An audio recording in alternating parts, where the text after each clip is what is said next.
Good morning. Welcome to the May 19th, 2025 Commissioners Meeting. Title VI forms are in the back corner by the door. If you'd like to fill one out and turn it into the auditor's office, please rise and join me in the Pledge of Allegiance.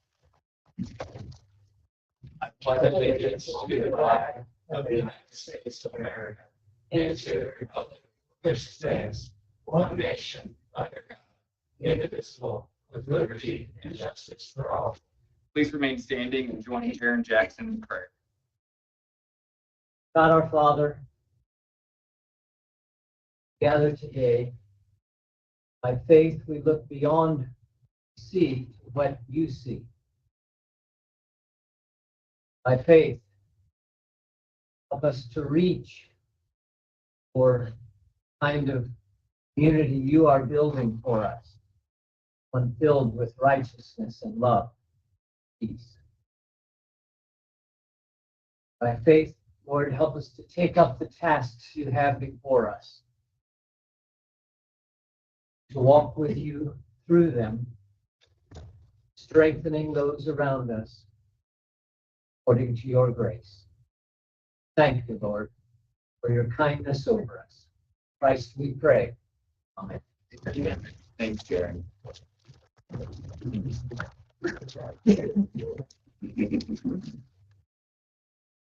All right, gentlemen.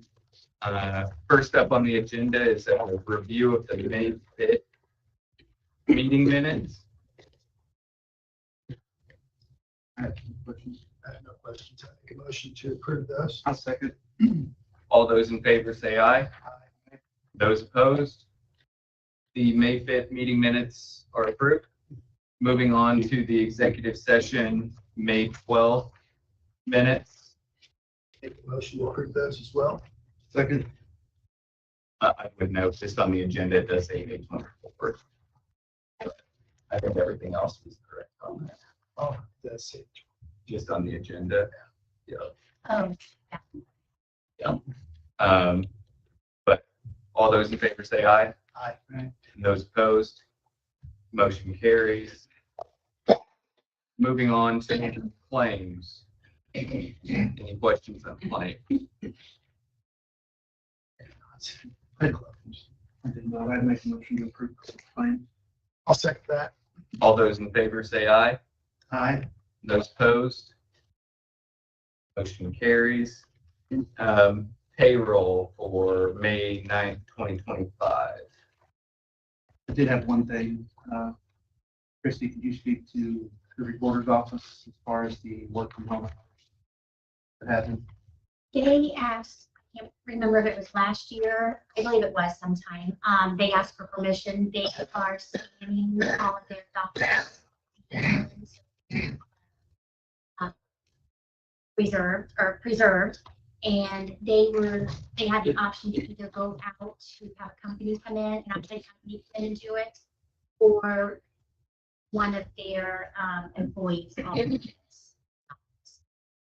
It was cheaper to pay her a little bit of overtime each pay than what these other companies were coming to. So she does work from home. It's out of a totally different fund. It does not come out of county general. It comes out of their perpetuation fund, which is their fees that come in. So she is saving money, for one, by having this employee that is willing to do it. And two, it does come out of their fee-based fund. I talked with Donnie about that as well, and I talked with Todd with the highway department, because there was one individual that I saw that had quite a bit of overtime. And so I chatted with Todd and chatted a little bit about that. And I didn't have any issue with the overtime. That was being paid. Yep. Yep. And I know I had also talked to him at the end because when I was looking at it, I didn't see the decimal point on 0.25 of overtime. I was like 25 hours. And what is that? Or it was work from home. 0.25. So we got the issues cleared up. 15 minutes. 15 minutes, yeah. That was I probably spent more time thinking about it, writing an email than any other discussion, gentlemen? I'll say. All right, all those in favor say aye. Aye. Those opposed? Payroll is approved.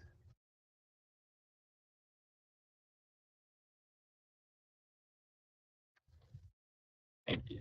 Oh, I lost it. That came on. Yep. All right. Highway Department. Good morning, gentlemen. Good morning.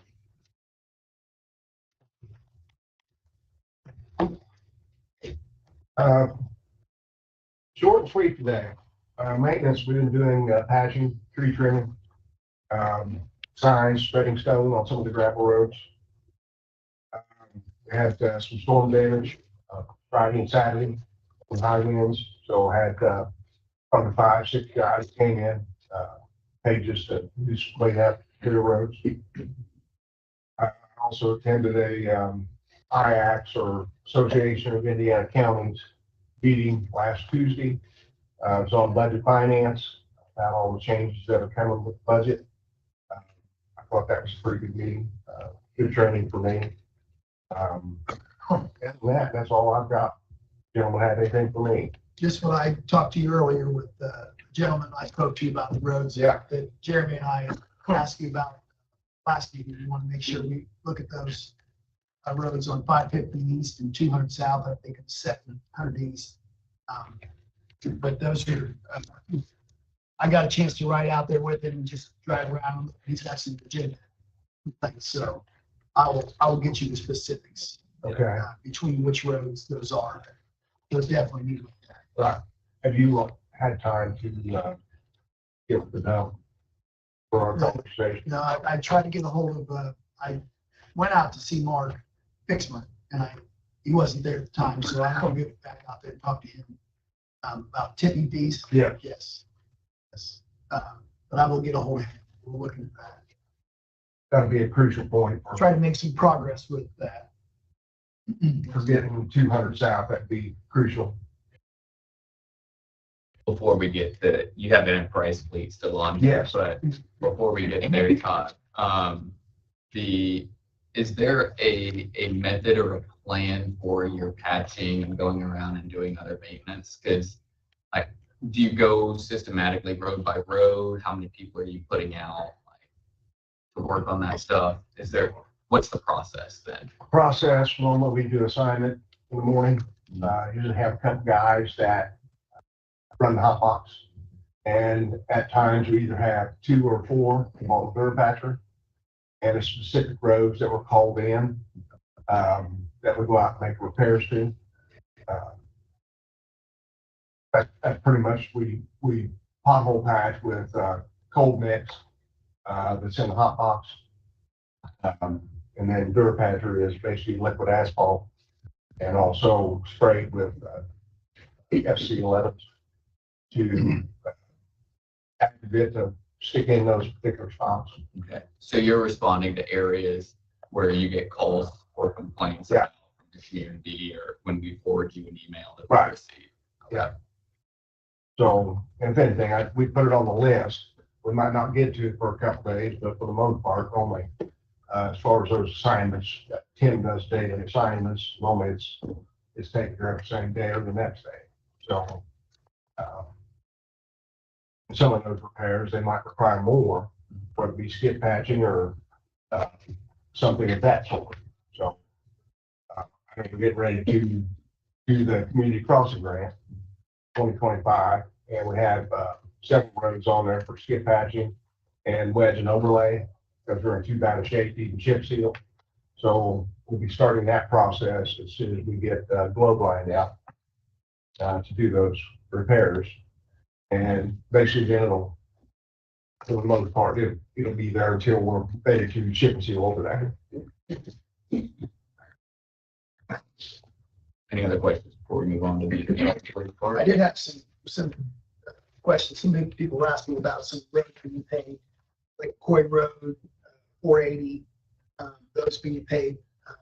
And why isn't my road paved? And why isn't those type of questions? The streets in Bernie being paved, those type of things. Well, those were put in on the 2024-2 Okay. HMA overlay.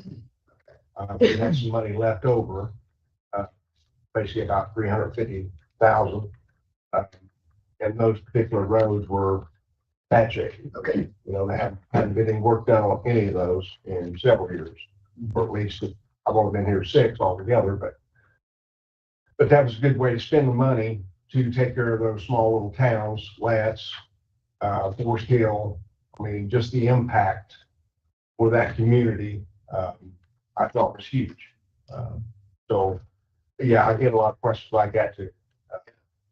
And a lot of it requires the pager rating, the average traffic count. I mean, there's just a lot of things that are involved in that when you submit for the grant. If it does not meet those requirements, your money could be kicked out, you might not receive that. So, for the most part, I think since 2016, Decatur County's got awarded every year. Coming up next year, I think things are going to be very more competitive. Sure.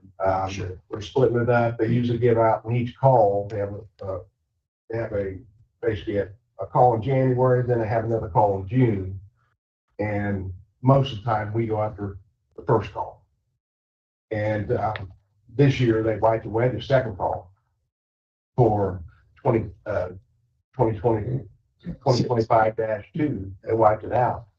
But there's funding.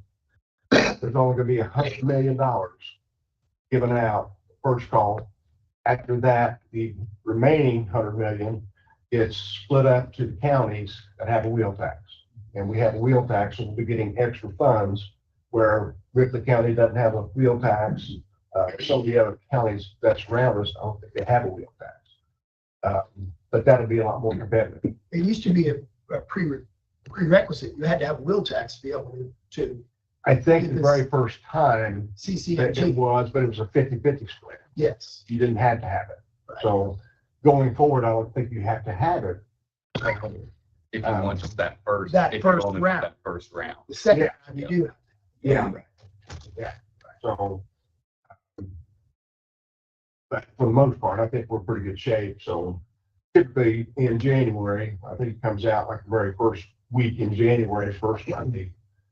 And it runs till the 31st. But typically I'm usually on top of that, trying to get that submitted. But sometimes that may take me 2 or 3 days mapping it out at the computer, and just, especially with chip and seal. Mhm. Chip and seal, we're doing 116 miles of road this year, so it took me a day and a half to complete that application. I was having trouble with the mapping system, and MDOT, must have been the only one calling, but MDOT went in there and got it figured out, got fixed, but they extended the call on the second call last year because the mapping system, everybody was having trouble. But typically I'm on top of that first of January, so I can get that done and get it submitted for the county. So those roads that we just talked about paving, those were from leftover from 2024. Yeah, Okay. because we had 84 miles of roads we did on 2024-1, Right. and then had a balance that was left. Okay. So we went after that because it was already awarded versus just giving that money back to the state. Absolutely. Okay. All right. Makes sense. Yeah. All right, let's hit the enterprise fleet portion. Okay. I'll let Tracy take the podium and Good morning.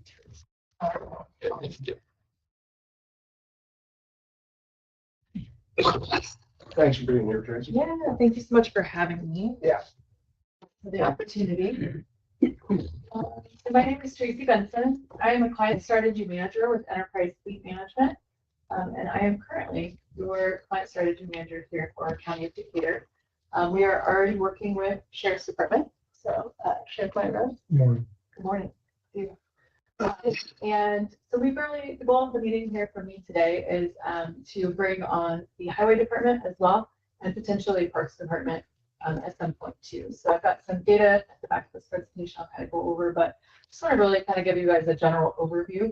I believe Jeremy was here, my co-workers were here in November, it's David Schote and Todd Rogers, our director.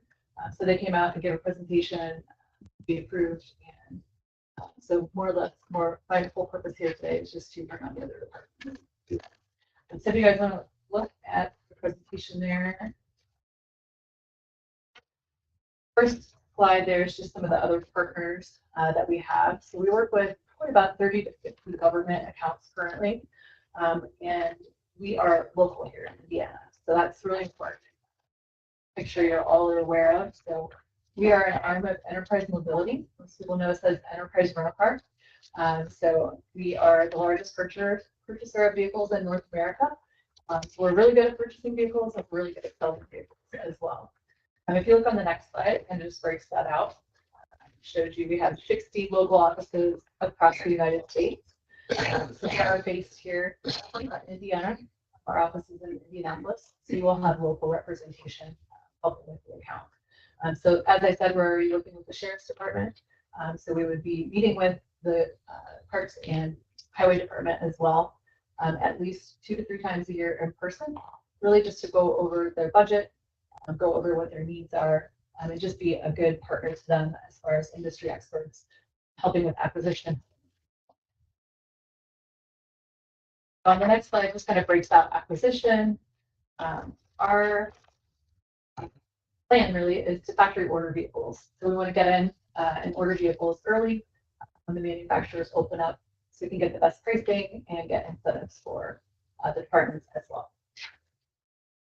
And then if you look at their marketing slide, as I mentioned, we're good at buying vehicles, but we're also great at selling vehicles too.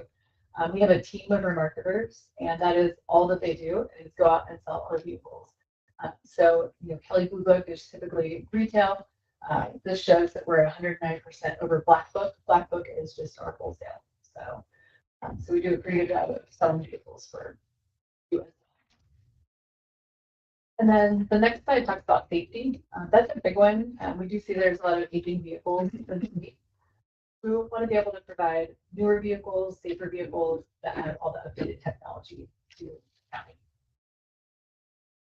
And on the left there, just kind of breaks up some of the different safety items that you'll get when you upgrade those vehicles. On the next slide, I did want to talk about really how we typically handle leases. So we do market value finance. So on the right is traditional financing, basically a $42,000 vehicle, you take it down to zero. You've got your principal balance $875 a month there. So on the left is really what we want to do. So you buy the vehicle for $42,000.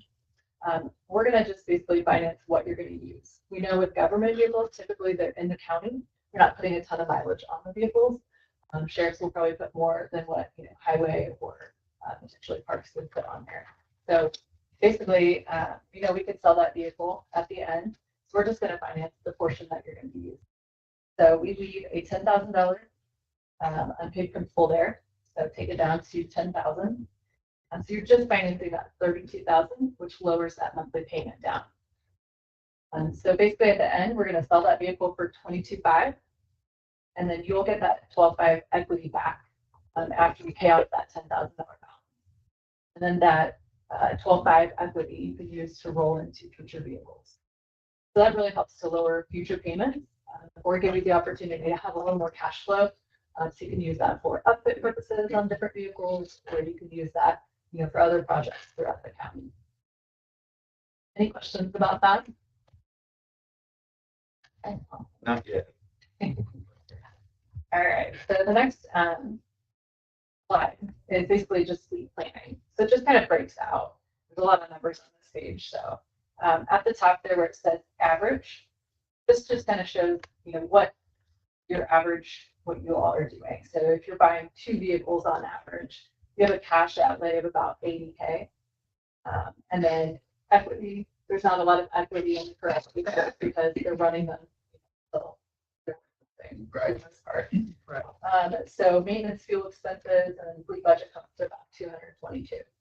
So what we're proposing is to kind of do more with less, give you guys more predictability within the fleet. So we would come in and let's say we did, for example, 15 vehicles. So of course your leasing price is going to go up. You're going to have 146,000 in lease payments. However, we're going to sell off some of those vehicles and really capitalize on the equity that you have in your current fleet. You'll see on the right hand side there, maintenance goes down. You're going to have better increased fuel efficiency. That's going to go down as well, giving you a fleet budget of about 151,000, about 70,000 in savings. You guys following me? Yes. It's a lot. Yes. So really, year 5, we're going to see the sweet spot there. We're going to have more equity in your vehicles. So if you're going across there, you're going to have a higher lease payment, obviously, but you're going to have more equity available in those vehicles. So that's when we're basically full flip of the vehicles cycling out, and you're going to have about 207,000 in equity to back into the fleet. You'll also see next to that, maintenance goes down significantly, fuel goes down significantly. So we've got newer vehicles, less maintenance items, and then better fuel economy altogether. So overall savings, you guys will have about 42,000 in this example. So it's just kind of showing through the years how we can keep doing that, and then in 5 years we'll do it again. So we'll just keep cycling through. Right. Yeah. Any questions about that? There's a lot of numbers on there. The projected equity is a projection, right? Yeah. We don't know that. This is just an example to Right. show. Yeah. And I know I was here for I kind of sat through the meetings when Yeah. presented for the sheriff's department. Awesome. And also those were like, it's always and I know, you don't know. It is. Yeah. What they're going to be worth. Yeah. When you're trying to sell those. Exactly. Yeah. But we've done it, for a I know long time. That you, We've yeah. really got good numbers to kind of show that history. It'd be nice to have another year under our belt and see how the sheriff's department is working and how that's, working for us. Sure. I understand that. Yeah.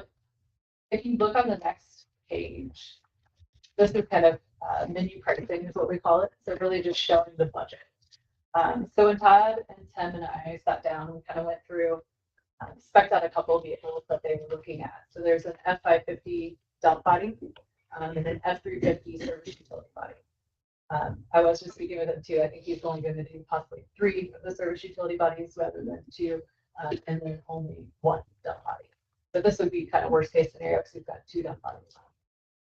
But what we're coming up with as far as the total budget, if you look under the monthly cost for one vehicle, we stay at $1,300, the other is about $1,600. So annual cost per unit, basically what he would be looking at would be about $67,992 for first year. And that basically he's going to have the upfit on there too. Now these are really conservative numbers as well. We don't have 2026 pricing yet. We just have 2025 numbers to go off of. So I actually, because of tariffs and all of the unknowns that we have going on, we put it at 7% market share. So just being really so total, basically we take 50% down payment on the outfit. And these have extensive outfit. There's a dump body on 1, and service utility body on 3. So with that, the down payment would be about $62,000. And the total budget for highway would be about $129,992. And again, that's for 3 service utility bodies and 1 dump body. And you guys do the actual upfit? Mm-hmm. Yep, absolutely. Yeah. And we actually got on a call with them. So they sorted out exactly detail as to what they need. We're targeting just more of the F350s, 550s. We aren't targeting the dump struts or anything like that, correct? Just 1 dump. Yeah, Okay. 1 F550 dump body. It's at 5, yeah. Not the actual, not a triaxle or Right, anything no. like that. Yeah, not your heavy duty. Yeah. Yeah. Yeah, the plan is to get 50 pickups and a couple of those trucks, aren't that old, so we basically hand those down, right, get rid of a couple of the older ones. And then the dump body, the 550, would be set up basically to try to take care of the vegetation. Okay, with a lawn sprayer on the front, okay, versus the guy spraying out the window and everything going back on it. So that's our purpose for that. Plus, we can also have that suited up for snow removal. It would help us a lot for county lots and small places. So I guess that's our proposed. Can you get me or get all of us the information that you have on the vehicles, the age, the mileage? As I'm close sure you as, have that. Did you go through all that? Oh, Yeah. Yeah. we did. I'd like to see that when I'm looking at this as well.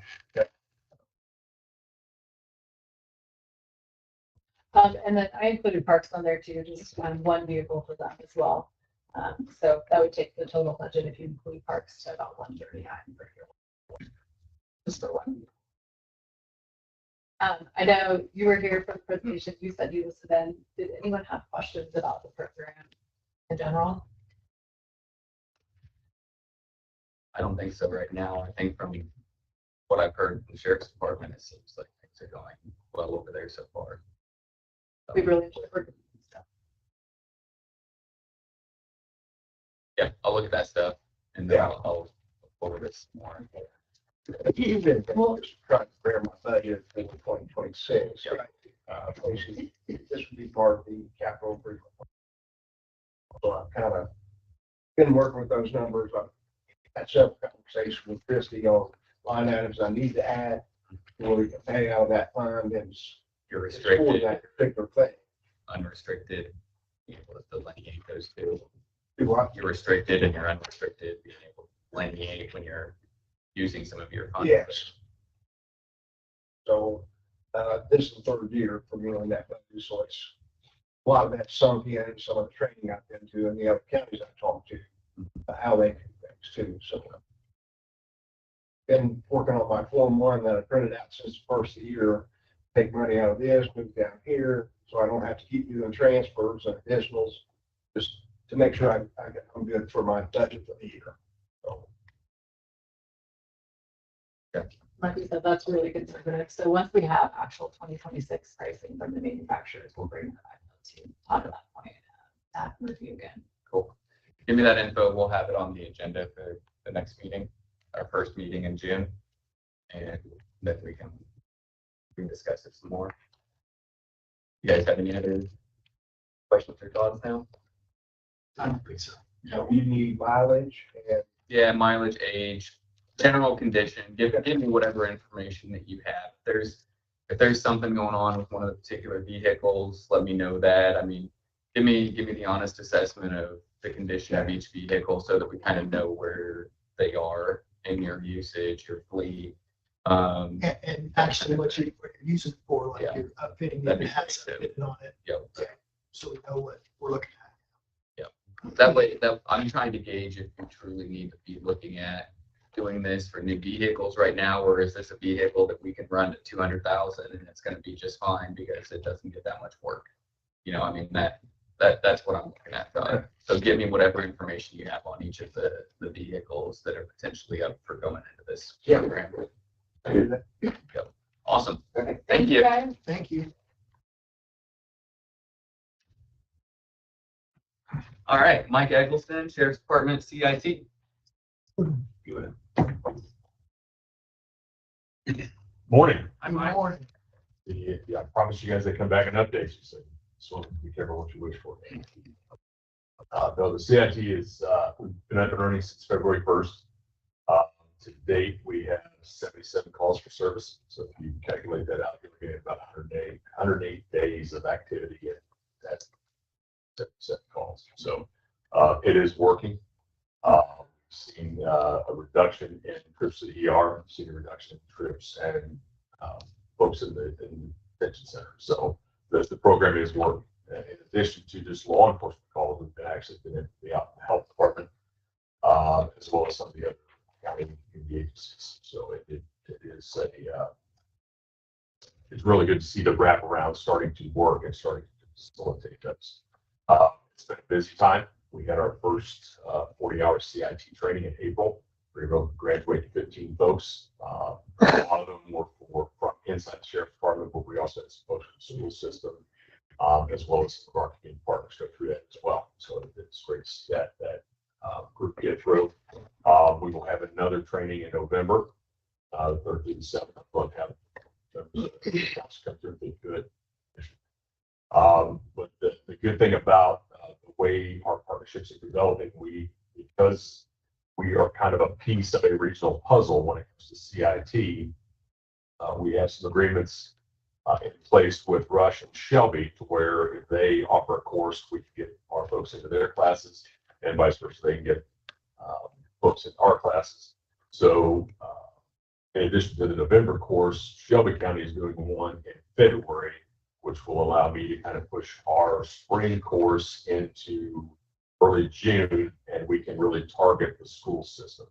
It was something that they had asked for, and that will enable us to get our SROs in, enable us to get some of the administration of the school in. The individual that was with the school system during April was just unbelievably pleased with what the material was and what they were learning. In addition, in April, being a big month, we were able to hire 2 additional response deputies, which is great for me, being on call all the time. But they are here with me this morning. I'd like to take the opportunity to introduce Tiffany McFarland and John Bundy.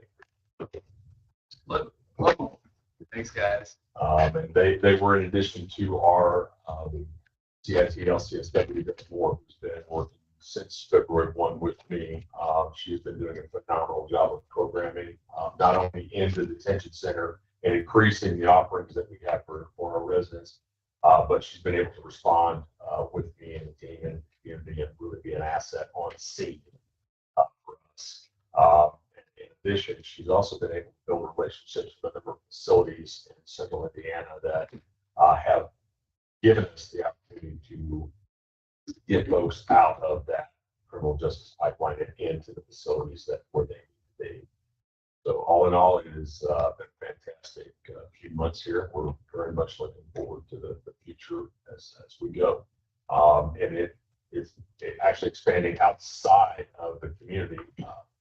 A large corporation in a neighboring county has reached out and wanted us to come over and do a mental health presentation for them as part of maybe Mental Health Month. So the word is spreading.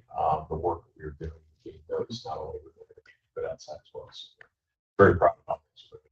That's great, Mike. Great. Can you explain, just for some folks that weren't here, when the crisis intervention team gets called out, how they get called out? Just that way they know a little bit about kind of what the response could be. Absolutely. Absolutely. So, in crisis, and as I say crisis, I think everybody's mind in here goes somewhere. Most oftentimes it's the picture of the person who is, on top of the building or on the bridge or wherever. And that obviously is the case. However, crisis can be anything to anybody. When I do the training, I always like to say, my 6-year-old granddaughter, it is a crisis and you can't get wood in the iPad at that point. And then my crisis is fixing that problem, de-escalating her so I can just continue making more coffee. But it's individualized to everybody. I mean, what someone feels as a crisis to them may not be to somebody else. So we look at several different categories. Obviously, first and foremost is that mental health, that true mental disease or disorder. But we also take into account substance use disorder. And sometimes those feed each other. You have instances where you have someone who is suffering from a mental disorder, and because they are unable or unwilling to medicate, they self-medicate with alcohol, and that causes additional problems. Or because of that use, they have created some type of disorder. But one a lot of people don't think about is intellectual disabilities. We start talking about autism and things like that. People think it be in a circumstance where that creates a crisis for them just because of either their inability to regulate or they're overwhelmed in the situation that they're in. So there's a variety of things that we will respond to. Some of that goes through dispatch and 911, so that comes directly in the sheriff's department. And as our community awareness grows, those are coming in directly to the team as well. So one of the things that we've also been able to do is, like I said, the fact we were out with the health department, we've also been out on something that may not be a traditional crisis. We had a major motor vehicle accident on county roads.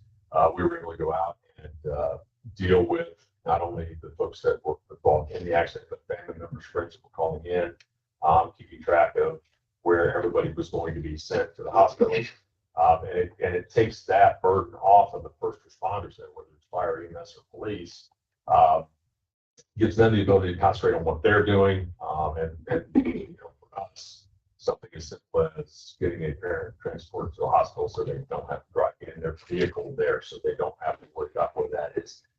Finding house keys, going to DCS, finding some car seats for these folks because they have damage to racks. It's just little things that don't normally pop into someone's mind when they say crisis. There are just some small things that we're able to deal with. As far as community awareness, we are actually having a community event night on May 29th at the Greensburg Junior High School. That all of you guys will be there to kind of introduce not only the team and our partners to the community, but give them a better idea of the service that we, as well as our community partners, provide.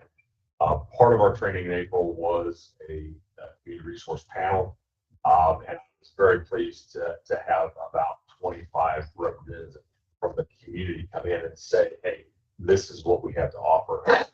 So it's really been tremendous to see not only the resources, but the amount of resources that are here. Everybody was tackling this problem from a different angle, and unfortunately, slow as stovepipe.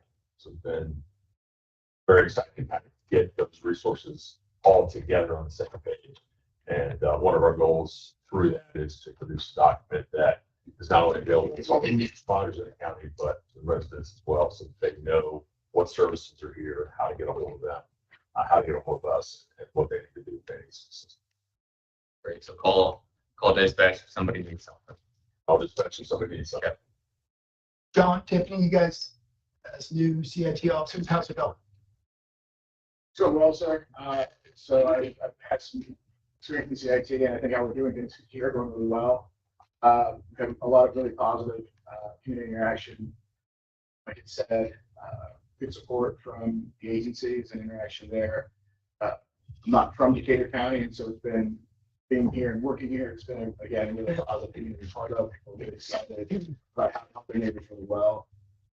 So I think we're seeing it's just, and it's like you said, a lot of really upsides. I know that officers and deputies, I really appreciated utilizing those services and being able to offload some of those things into some different folks who have training so that they can get out. So I think it's going really well. Great. That's really good to hear. I like it. Thanks, John. Thank you. So just to follow up on that, if I may, the foundational value, let's get that $1 million grant is really not just for Brown, but more. We're fortunate in the fact our neighboring agencies, they do this part because it's down, we're allowed to do this for four full-time people. It's really making a great impact. So we're doing a tremendous job. Like you said, like Mike said, they're getting known in the area communities. I'll have to say, hey, what's Decatur County doing it right? So anyway, I digress. I presented to you in an email contract I recorded. I recorded the video system we use inside the jail and the sheriff's department for our interviews. Even having some minor issues with it here lately. Again, I'll tell you the last time we had an upgrade on the software.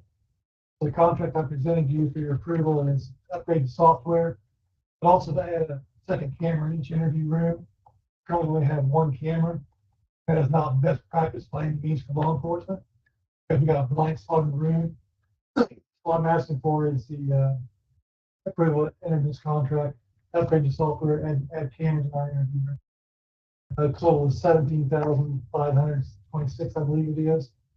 It's not budgeted for, but commissary would be a good source of that, paying that off. So again, just asking for your approval to move forward with that. I know I talking with Eric, and he had mentioned that you can put a chair with a person in it, and you can't see him on the camera. That's correct. That's disturbing. Yeah. And that's not best practice by any stretch. That's disturbing from the prosecutor's point of view here. Thank you for I acknowledging that. don't get that. I feel real comfortable there. Yeah, so it looks like the software upgrade and the adding the camera contract is $15,726, and then the other portion with the Exxon evidence integration in there install is $1,800. And Yep. again, Axon is our body camera and dash cameras. It's going to all Integrate together. those two. Yes, Really still like having them. absolutely. Absolutely. And as far as the funds, you can take care of that. Awesome, yes. Not gonna hurt Yeah, that. that's on her. And again, it's my opinion for concert for these types of things. I budgeted. I'd entertain a motion to Make a approve motion to move forward with the contract side for for both of them. Yes. Okay. All those in favor say aye. I And those opposed? Motion carries. Thank you very much. Thanks, Jared.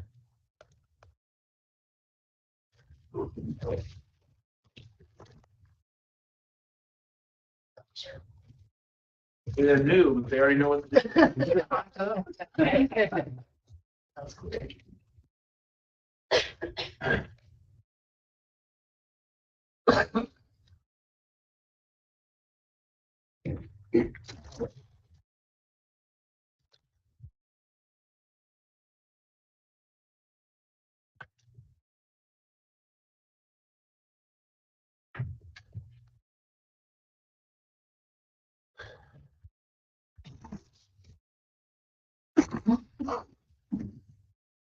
All right, are we gonna talk about, we can just talk about the, what we're doing on the health department pool ordinance? It's- My understanding is We're not ready for a second read yet. Chad's still reviewing, there's quite a bit of changes. Was this somebody else's? Or is this Yeah, so we pulled from Bartholomew and Jackson County. some of the wording is, as we mentioned, it's so we just have to make some adjustments to it. Because it's very detailed, which is good, but sometimes the extremely detailed then leads to Other questions. other questions. So it's just Chad's making review and just make sure that it drives the line that that you're wanting. And then while we're kind of on the spot here, we worked on our community garden yesterday. Everything's been planted, but that's really great. We are hoping to get volunteers for regular maintenance. So if anyone wants to volunteer that's in here, please let me know. I'll be on the seat on the side of the street. Full weeds. Full weeds. Full weeds, potted plants. And then we also had our board meeting tonight. And Tom Jasinski will be here speaking on social determinants of health. I'd like to invite everybody that, even if you're not directly related to health topics, these are topics that are important for our whole community, because the social determinants of health are larger picture items that, yes, they impact public health, but they impact each and every one of you through law enforcement in particular, but really everybody in the street. So, Tom Jasinski is a professor at IU Fairbanks School of Public Health.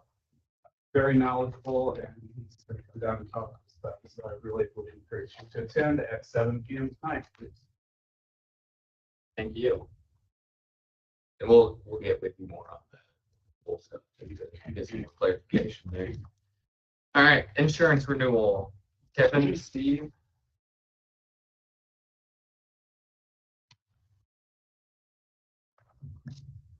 Good morning. Morning. This is a follow-up to our last meeting. We're here to seek approval for the insurance renewal. We did provide an amendment to what we gave you 2 weeks ago, which is inclusive of the cyber liability coverage.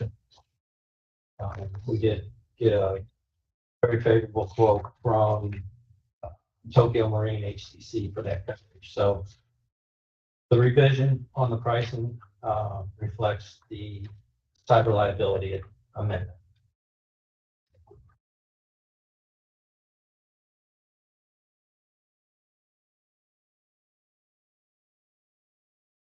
I believe our recommendation for the last meeting was to move the package coverage from Liberty to Travelers. Yes. So the renewal would include Travelers on the package, IPEP on the workman's comp, and Tokyo Marine on the cyber liability. It goes with me. I know I looked through everything over the weekend. As far as coverage goes, there wasn't that led me to have a concern about particular coverage over one area or anything like that when I was looking at different quotes, different parts of the policy.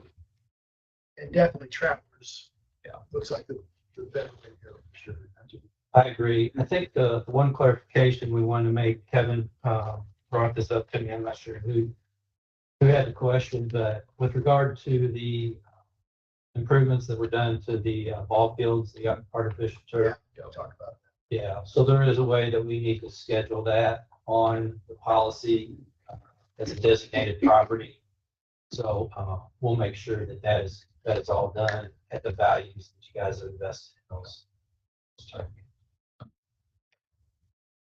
So it looks like going with Travelers saves us 99. Yeah.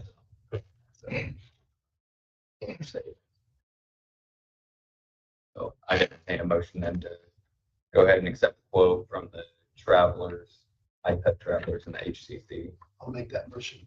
Second. All those in favor say aye. Aye. Those opposed, motion carries. Thank you, gentlemen. Appreciate you. Yes, thank you, Stephen. Thanks, Kevin. All right, Doug Westerfeld. Area Plan. Morning, Commissioners. Morning. Before I get to that, the agenda, I did put hard copies of the survey at the table by the door for the comprehensive plan. And then I also put the flyer for the QR code. So if anybody wants their smartphone to scan the QR code, they can take the survey that way. So So that was one of the things that was on my agenda here, because I think that we discussed it, but I just wanted to see, because I got some questions. Are we mailing out the surveys, or are we just making them available to people online and other physical locations? right, so they're on our webpage, the Area Plan Commission webpage. We put them on social media, Facebook. We have hard copies in our office, and then I also reached out. If anybody else wants hard copies, we'll be more than print them off, put them at those offices. Whether it's a highway department or some other office. So, but to answer your question, no, we're not physically mailing them out. Yep. That was a question I got. I knew that we had talked about it, but I wanted to just confirm. Yeah. Now, if somebody would like for them, I guess we could mail one to them. They'd like for it to be mailed, but make that practical. So the item that I have today is the Decatur County revitalization project. 6 properties that we would like to get approval to clean up. I sent those properties to you. Of those 6, 2 of them are Lake McCoy, and then 3 of the 6 are properties that have received notices in the past from private me being in this position. I think one goes back to 2018, another one goes back to 2020, another goes back to 2021. So we're looking for approval to begin that process to clean those properties up. They've received 2 notices. Our mailings went out in March. The initial mailings, and that we sent out the second mailing once we go back out to see if there's been any work done on the properties, that there has been sent out the second notice stating that we're going to meeting today to get the commission's approval. You want to handle them one at a time, Doug? Sure. Which one would you like to start with? We'll just start with Israel. What information can you just go ahead and state? I know that you emailed everything to us here. I'm sure we're all Right. looking at it. I Yeah, got it on my phone from my computer. Yeah, so it's removal of unsafe building. Initial letter sent out March 26th. Second letter sent out May the 1st.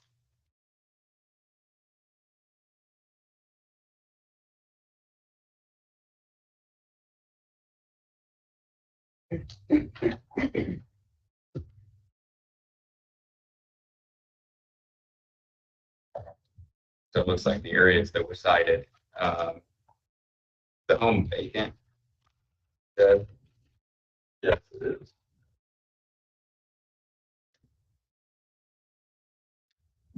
David, do you want to talk? Do you want to say anything?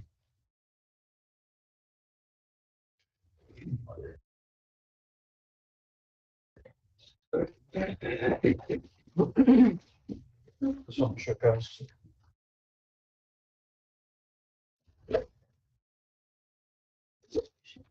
One thing I did do before I even started on that was, that house is, had a rough way to go. And, it was like tornado in '05, didn't do any good. But I thought I had a deal worked out. I did take the extra care to get it, do an inspection of it without any asbestos or anything in it, something that applies in somebody else's, say up their nose or something, causes somebody to have some reaction or something like that. I thought maybe that, I'd also help a farmer on the side. And when I talked to Sarah that's in the office, okay, I had dealt with her, and about the time we got ready to start planting, I told her that I got the shop property cleaned up. All you gotta do is pick up the small pieces, okay? I go, I can only do one project a year. My pockets aren't that deep. So I'm just asking, we had a deal done. And we started planting the next day. So I was gone for 2 weeks. Trying to get it outside. So I'm just here to ask you to give me a little more time. But I told her that I'd do my best. That I've only got this much money. And so by cleaning up the shop, that was a big expense. Just asking to give me more time. How much would you need, David?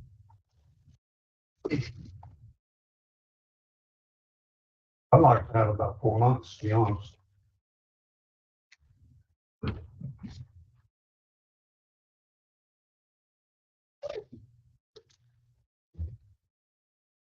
How many windows are missing? It looks like there's at least one, maybe two on the ground level. One potentially upstairs. That's just right. Yeah. How many windows are missing total? When I go home, I'll try and get it covered up. We had it covered up. The one thing I'd like to say, anybody that buys any property on a tax sale, somehow, some way, when I bought that house, when you buy something off a tax sale, you don't own it for a year. So a house, I couldn't do nothing to the roof. I had to watch people carry stuff out of that house, take it down the street. There's no way to have control of it. You know, that needs to board it up and stuff like that. That's something that I think buy something off tax, try to keep it. We need to be given a little time to put or the windows back up so you can get it, you know, in your possession. When did you buy that on tax sale? When did you buy it on tax sale? One more time. When did you buy it on tax sale? That was back, it's probably 2012. Okay. Something like that. Because you know, if you want, once you get discouraged, then you just know where you're at. So, that's all that.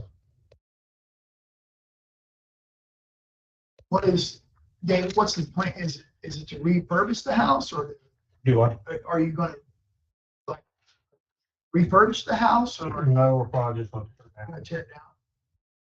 probably try, if we get permission, we try to put up a pole barn. Okay, So all right, we got a plan for okay. it. I do. So looking at it, I mean, if I get some of this would require money, tearing it down if you don't have the excavator, getting rid of the building and things like that would require additional funds. Getting some of the extra debris and other things that were cited in the notice, just take your time. And so I would be open to an extension if the windows were boarded up. The rest of the debris was taken out. But I'm not looking at I don't think I'm looking at a 120-day extension.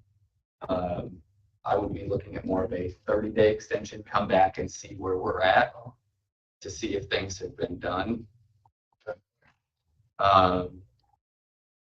So windows boarded up, other debris cleaned up, back in, check with you, I guess, prior to the 30-day mark. And if we need to be on that second commissioners meeting in June to address it again, if nothing's been done, then we can come back and address it. Did you understand that? Think so. Okay. Yeah. And if you have questions, call Doug Yeah. and Okay. we'll get it figured out. Thank you. Thank you, David. All right. Next one. Next one, James Alverson.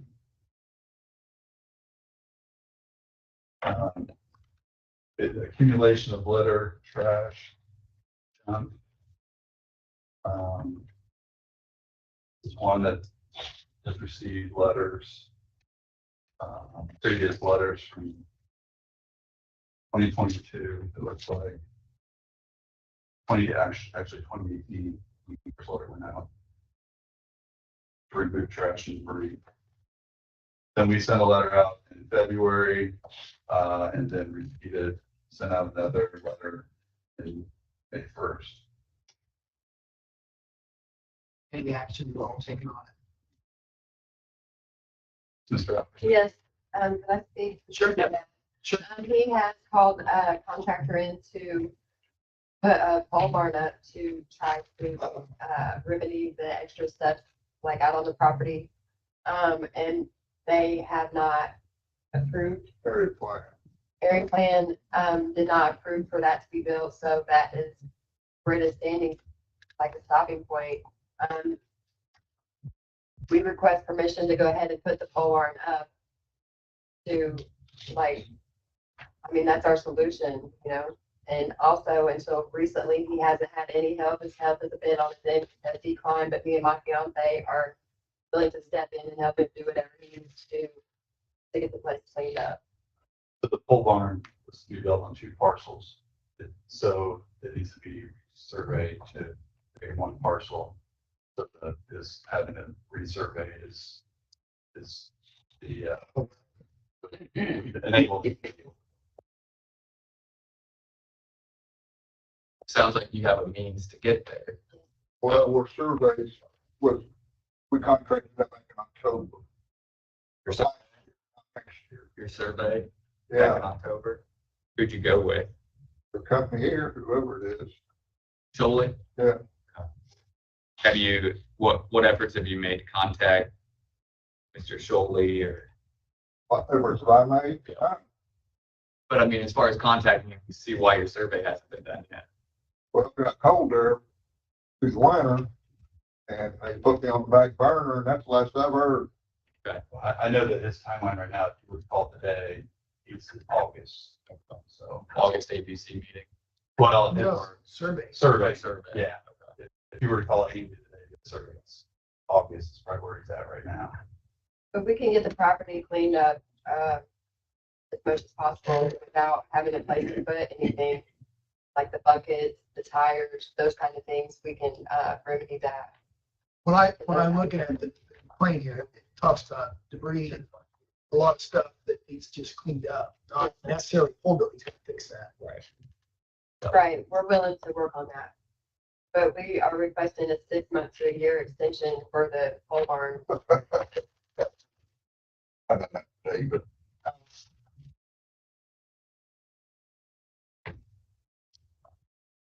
Do we have any idea where Trolley stands on?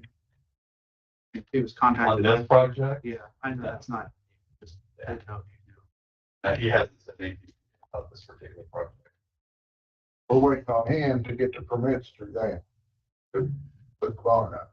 You're waiting on him to resurvey the two parcels to make them one parcel, and then at that point, once that's completed, then you would come to our office to get the permit. Right. Yeah, it's not Andy's responsibility to permit, so.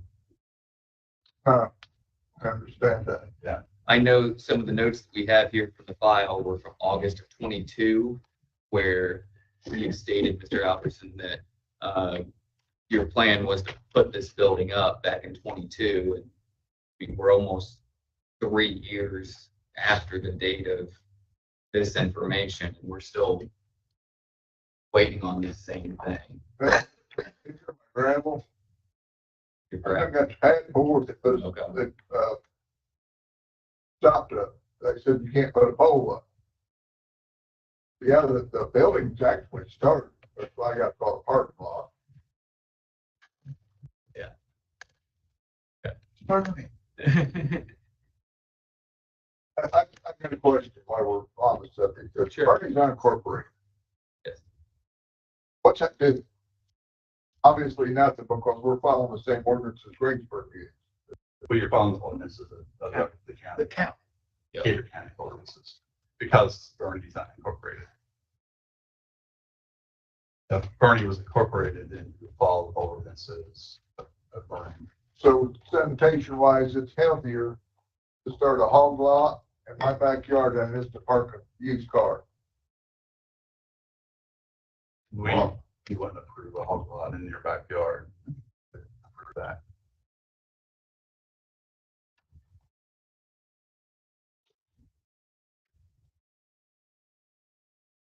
There are being efforts made. It's just, it's hard And to, we're on Oakland County. Well, Shoal, which is, yes, He worked for the county, don't he? well, He is the county surveyor, but he But doesn't. that doesn't mean he actually has to survey. So the county surveyor, we discussed this in our last commissioners meeting. There were some questions on different projects. The county surveyor, as an elected position, doesn't actually have to be a surveyor. Right. There are different statutory obligations that they have to fulfill in that office, but they don't actually have to be a surveyor. Well, And I signed a contract with this to do the survey. We got other ones that are available right now today that could come in and survey that I can't contract, but we've already got one.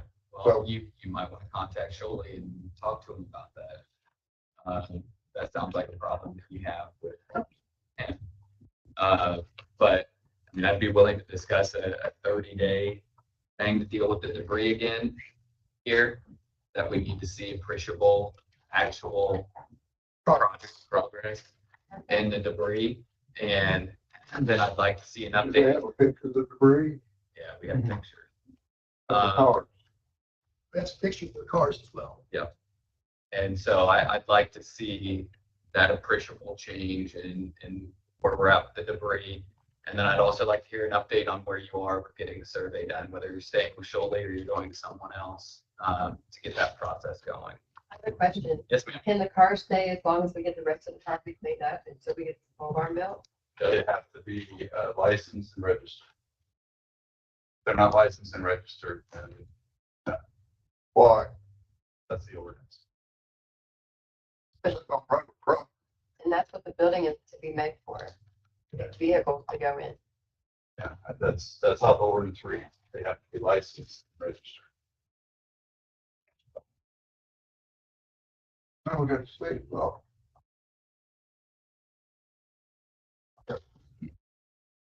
So, are we done with that? My next question would be, we've got alleys in that town that ain't being dealt with. What are you doing about that? if we're gonna do the ordinance thing, That's not the area plan.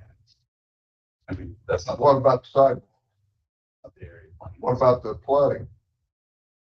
Not the area plan. Y'all got excuses, don't you? Well, the item on the agenda was for My cars. this particular. What's wrong with the alleyways? Well, If you If you took the houses, fences, wood piles, cars out of them, they're not paid, they're not updated, they're not taken care of, they're doing nothing. But yet, you talk about an emergency, how do you get down one? You need to. Can't. Can't even get down the sidewalk. Yeah, you got driveways built across the sidewalk. Flower boxes built out in them by one of your room straighteners. One's probably got us here today. So what we do about all of that? If we're not got a problem with fixing burning, let's make it a metropolis. But you're picking on 2 or 3 people. We've had issues of the same similar alleyways in other areas, other unincorporated towns, and we've dealt with some of those issues in the past couple of years. So if there's an issue there that needs to be addressed, then Who do you get a hold of? State Farm Marshal? There, right? I mean, if it depends upon what, If depends it's, on what's blocking it. I mean, depending on what it is, it very well could be an issue that needs to go through the area plan and come to us.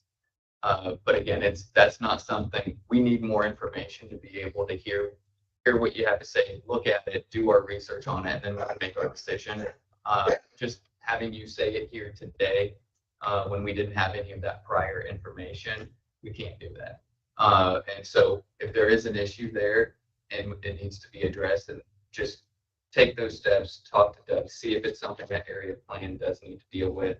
If it is, then we'll get it on the agenda and we'll deal with that issue. Yeah. Can Sarah look into some of that as well? yeah, so we're talking about stuff blocking the alleyway. Yeah, if there is unlicensed vehicles or things that are blocking it or Absolutely. anything of that nature. I'm assuming we may. We've got no tractors sitting down there too. How do you license it on tractor? Tractors don't have a license. So they get. They don't never seen a tractor with a license plate on it. I never have either. You go to Bernie and you'll see. So they're exempt. I think that there would still be potential qualifications there that would raise issues right now. Right, if they're not running, if they're just sitting there with weeds growing around. Yeah, there would still be issues. That would fall under a nuisance. So if she can take a look at.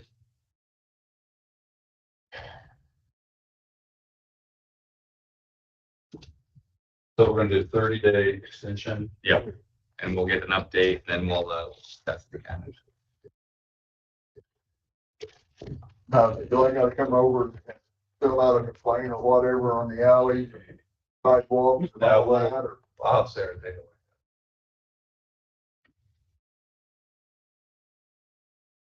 She's pretty detailed, so if he, under his guidance, she could go out, look kind of a whole area. Take over. pictures. Yeah. And then they'll do the research on it, who owns it, what's Are the Alex public? Well, that's what we've ran into in some of these other areas. Is technically they are public, but the way that they have been maintained for the last 30 or 40 years in some of these areas, they've been maintained as private property.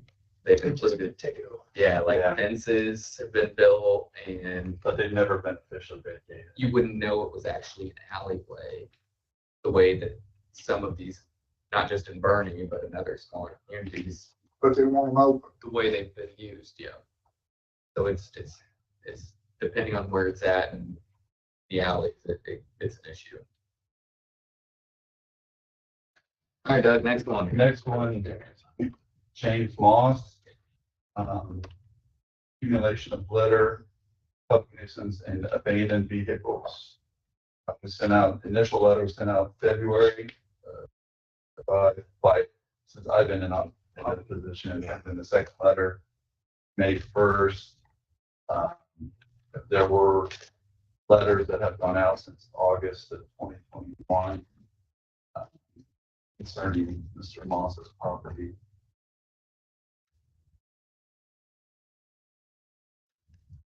Looks like the last pictures were taken April 29th. The pictures that I sent you.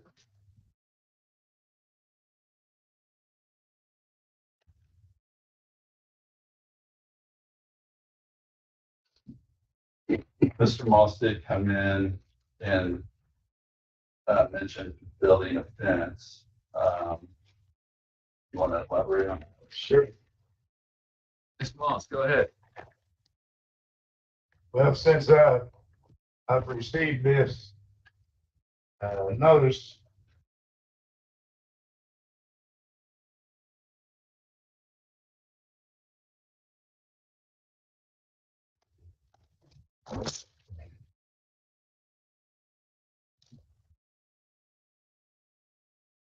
these you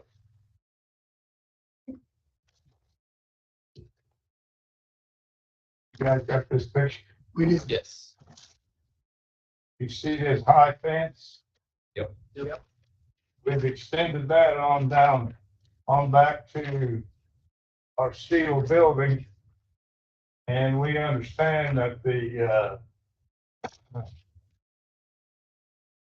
where we keep the ducks is in that supposedly right of way or road extension for 130 South. Now I know that back in 1948, my dad's Uncle Don and Aunt Mabel bought that house. And Don worked at Cummins. Mabel was a housewife. When they passed back in the 60s, it went to Don and Mabel's son, Carlos Adams, and his wife, Patty. And that's who, now they have passed. And before they passed, a friend of mine, John Bolander, bought that property from Carlos. And we've always used that extension of 130 for a parking area and whatever. Okay. Because the house has got 2 wood stoves. We've got to get to the back we got a log splitter and stuff back by the old outhouse.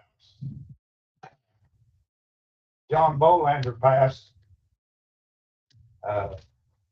August 14th, 2016. That's when I acquired the property. So we've maintained that extension of that road for at least Since the 40s. And I went to the auditor, got paperwork to have that shut off. But before I could get any names, like the resident across the street and whatever, the commissioners sent me a letter saying that you couldn't close that down because it's an extension of the street. Back to Smitty's field, from what I understand. But anyway, all this is cleaned up in that driveway. We've moved the trucks in behind the fence and built more fence around the east side of the perimeter of that property. Okay. So what I'd like, whoever the cameraman is, come back out and take pictures. I understand that the old outhouse is in the way of traffic for the extension of your road. So, and part of the duck pen. So, I mean, for 60 years, that's been maintained by an individual. You guys need back out there to look at it? April Any 20, updates? April 2020 Yes. was the last, so the work that you talking about has been done since April 24th, April 29th. So you've cleaned all that up since then? All this is gone except for the old outhouse and the log splitter. Okay. And these vehicles are back inside the fence. Okay. The block is on skids sitting on this pavement to be moved inside. So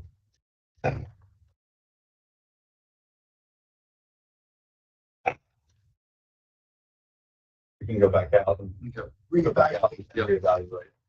Sounds good. If there's something else that, if there's something else that we need to look at, just let us know. Then if everything's been done sufficient. just let us thank know. you. Yep, thank you, sir. I appreciate it. Next two properties are in, these are in Lake McCoy. These are a couple of unsafe facilities. So Joshua Reese. Initial letter was sent March 2025, second letter May. Now let know when the meeting's gonna be. Unoccupied. Yeah, it's not. I didn't come to speak for my son, but my son's property, and I also have another son for you. Okay, so that's next one. Can I explain the problem? Yeah. It sounds like his property is thinking that you would help. You others want to do.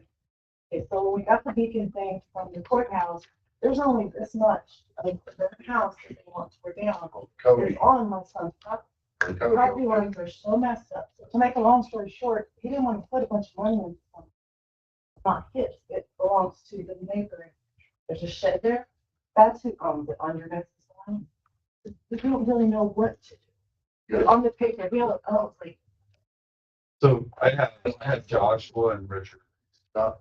Richard Reese is my brother. I don't even know how to get. here over the Okay, so Cody's not one of them. Well, Yeah. there's not one of them, right? Oh. We're just, That's Josh's house. Josh's the worst house. Then there's one you got at the Cody's. okay. Okay, out of the rich one. It's this house. What do you got? What thing with that? Well, we started Josh. We'll get to the other one next. I'm the one. Wait, Corey, you guys have been Yeah. out there. Out of 30 some trailers, there's 8 left. I'm the one doing it in case y'all are cleaning that place up.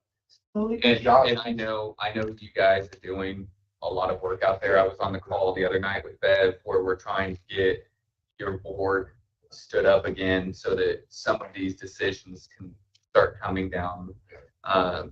So they are in the process of getting everything going out there with the help of Bev Rivera. 30 trailers, 8 trailers left.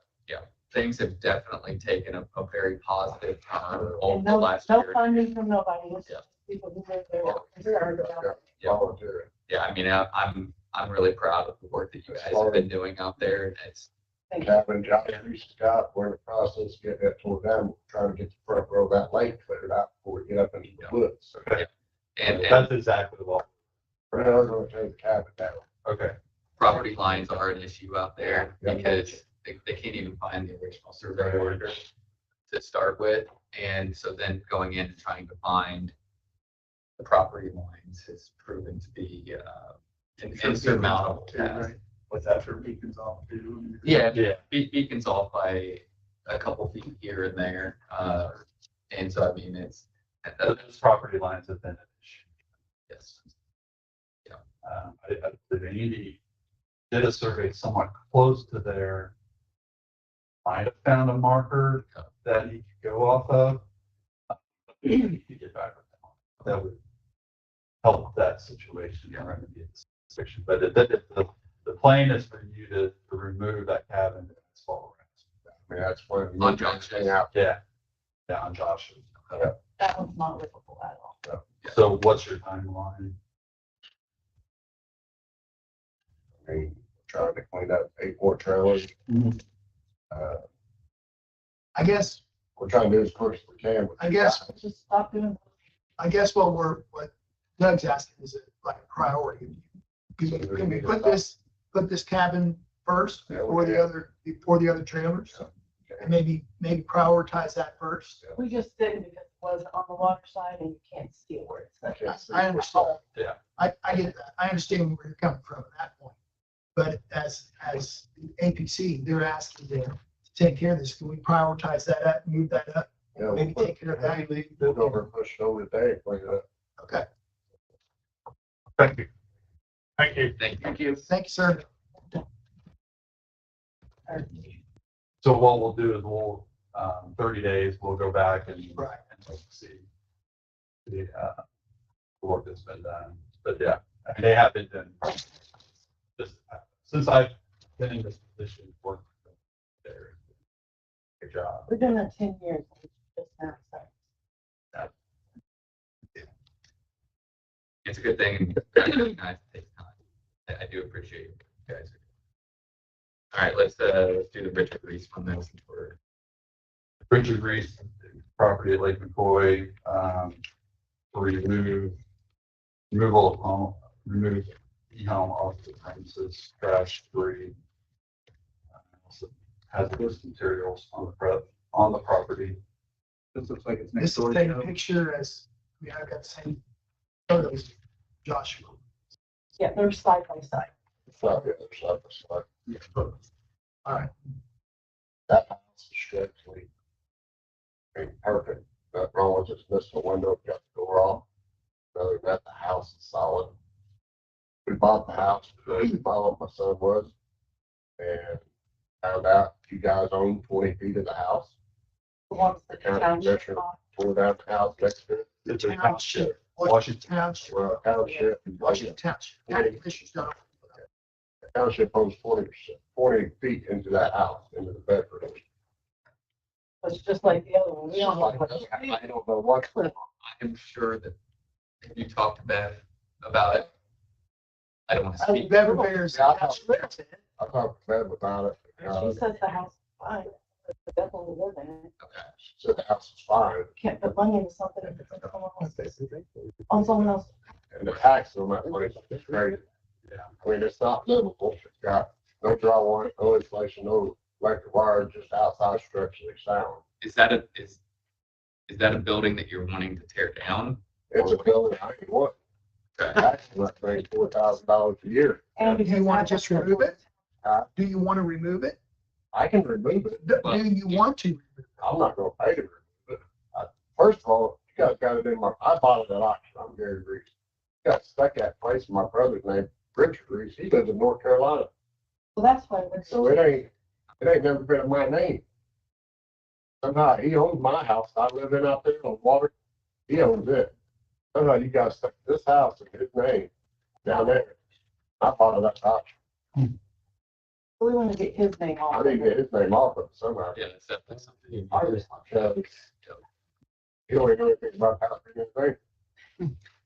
You got one in Michigan, one in North Carolina, and mine in here in Indiana. You don't even know nothing about that house or his name. At the Hans house. Huh? Is that the Hans house or more?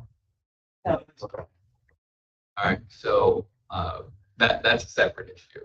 But if you were to demo the house, I'm sure that you could talk to Bev about that, since you're saying that part of the house lies on township property. Now, when Christian Russ went and bought all that property out there, he bought the house next to it. Yep.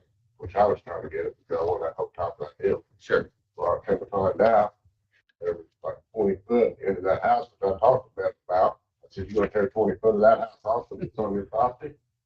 She said, no, they ain't our property. I said, yeah, your 20 feet goes up into that house from that house there. Yeah, which goes back to the survey issue. Yes, the It's not survey. my issue. I mean, I've seen you guys survey, and one year of survey not in it, 1 year of survey in it. I mean, And if the survey wasn't an issue, the house would have been fixed up and lived in by my son. So with all the headaches and all that, he left. we had it all rewired, re-insulated and everything at one time until you found out that 20 foot up was on the, wasn't his. Same way the front one in the back. There we go. He owns 10 feet of it. He went to court over. He said, what do you want me to do? Tear 10 feet off the house for it? People in Florida owns the other. Most of the house. We couldn't miss work. So the Richard Reese property should actually be in your name. Yeah. Okay. After condition, I'm the one who signed And you bought it on tax sale? it. Commissioner, so when I bought it, you walk to the front door, get bend down with your knees because all the trash. When did you buy this? 4 years ago, 5, maybe 6. I went commissioner stuff 3 times, nobody ever took it. It must have been shared for sale. It was initially a share. I took possession of it right at the spot.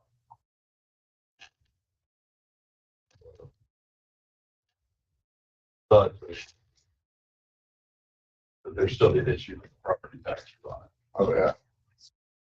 How do we avoid all that? Who wants to pay property taxes on a house that's not all yours? That's the time for Different discussion. different discussion. Okay. So we're looking at What do you? remedies here, removing the home, removing the trash and debris are the issues that we have. So I guess I just need more clarity from you, sir, about what exactly the plan is for this particular property, which I don't think we can really, I guess you can say what your plan is, but the property still has to be titled to you before we can actually do anything without brother being here. So what is it that you're wanting to do on that property? What is it that you're wanting to do on that property? But the property, the way it is, nothing. I mean, like right now, I got the tax on that thing, $16,000 behind in tax. I mean, they got that place listed at more than what my house on the lakes worth. They got that place listed at $50-some thousand, I think. What's successful? Well, mine on the lake don't even go to that.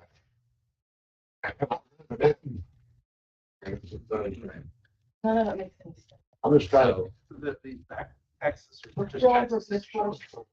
Yes, exactly. That's 2019.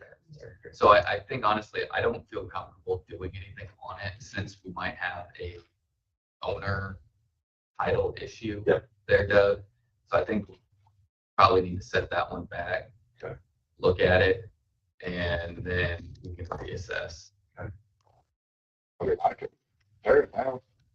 Well, I'm not gonna pay that. I'm not gonna pay $16,000 taxes. We'll deal with that once we figure out the, If it goes up for commissioner, so you better have that house on there that with a fair lot. You ain't gonna get much out of a fair lot out there. Your house, it's got a brand new nice metal roof, siding.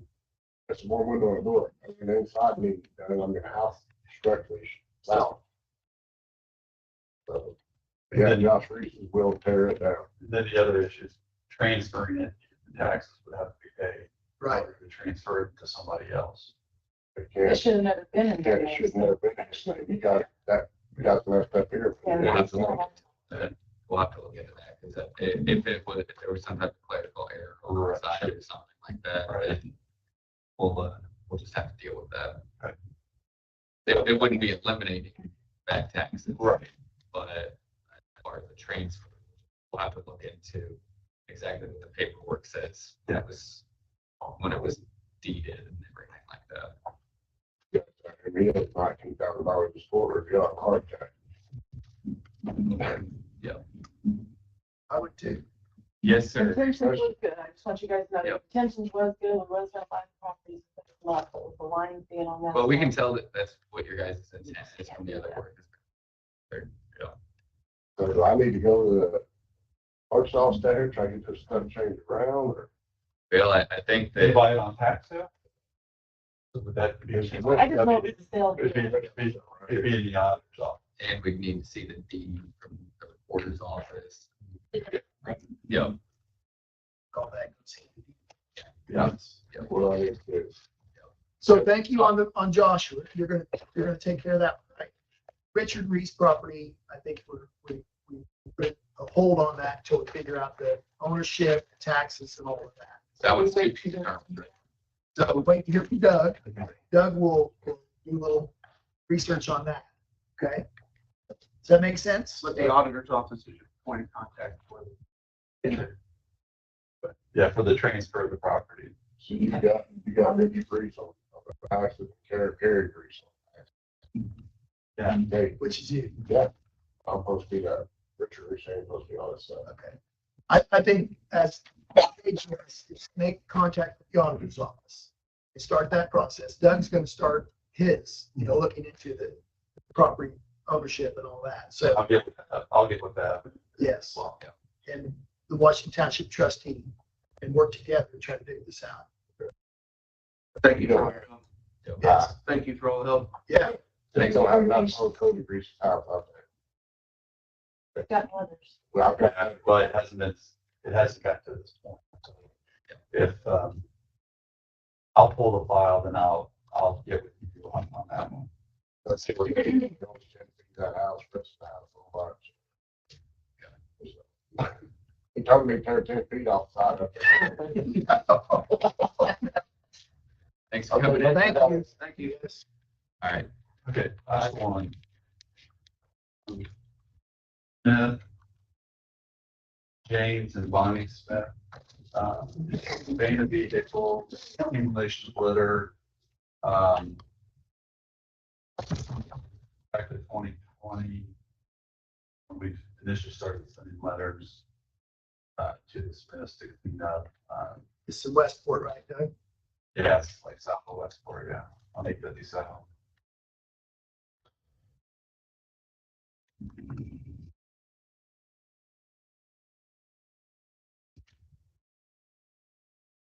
Gave you the right to do this.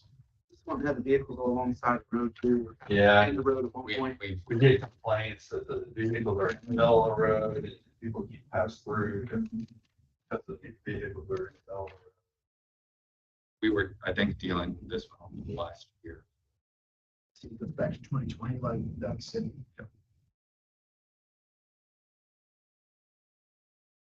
Yeah, a lot of unlicensed vehicles. There had been some progress, but part of that may have been vehicles were kind of getting moved around. Yeah, they were moving around. Some of them, I think, were moved off of the road. They were right off. So there were, so that curve in the road, there were sightline issues. And some of those vehicles had been pulled. I think they were moved back further into the property. But this isn't the first time that we've dealt with this. Is anybody here today? I think so. I'm familiar with it, so. I know this one particularly got more attention due to some of those line of sight. Right prior. I think this may have been the property that kind of got the kind of revitalization project and kind of spearheaded it. Yeah, yeah, this was one of them. What's your intentions? Go in, clean up the debris, and get rid of the vehicles. So, okay.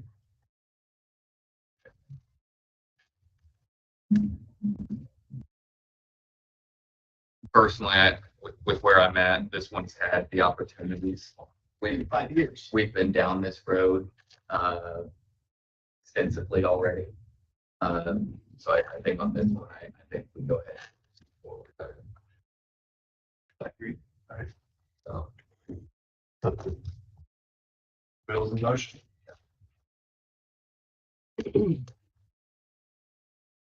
Anything else for me?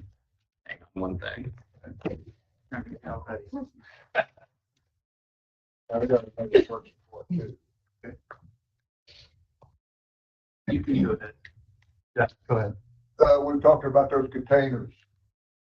Being a resolution to the problem. My surveyor don't come across. How about if I just have a couple more containers hauled in, put those cars in my tractor to bring in the containers? I'd have to review the ordinance on that. I know that was You supposed to done that the last time I talked to you. before, and whether you can, I think it's kind of up in the air whether you can talking about like the semi trailer. Yeah. I got to dig into that to see if it's a viable solution. Talk with Doug and Well, is there an ordinance against putting that's considered portable, ain't it? That's what I need to look into. that's what he needs to look into. So talk with Doug and see where you need to go. So have you had an opportunity to look or gotten information from CertC for the comp plan and how many folks have filled it out so far online? So as of the first day, there was 86. I haven't gotten updates since then. I was looking back to when the comp plan was done the last time. There was 208 surveys done electronically and like 20 physically. So I'll get an update. I'll get an update from Kylie today. Okay. Yeah, just let me know what that number is. It's just been, less than a week. It was Thursday. Yeah. Thursday afternoon. Yeah. It was pushed out. Yeah. Maybe Tuesday. I don't know. It was last week. Yeah. And then I've heard some rumblings about the different things going on with the Adams Volunteer Fire Department. Any updates on where we're at on that project? The projects, Tim's had some issues with with the building being built according to plans that have been not only submitted to us, but also submitted to the state to get a design release in CDR. Tim has requested from the architect to get me plans that match the work that's being done. Basically, it's my understanding the plans are kind of copied off of another project. So there's some issues and there's some like the separating container, like when the sewage goes out, the waste goes out in like a separating container, and it sends it different directions. I'm not sure they've installed that. Just little things like that. So it's kind of project's kind of on standstill. Has it been red tagged? It has not been red tagged. But it's just at this point there's no further work that's being done. Right. Yeah. I think it was close to being red tagged, but we're trying to work with them before they do that. Okay. Before our office has to do that. Okay.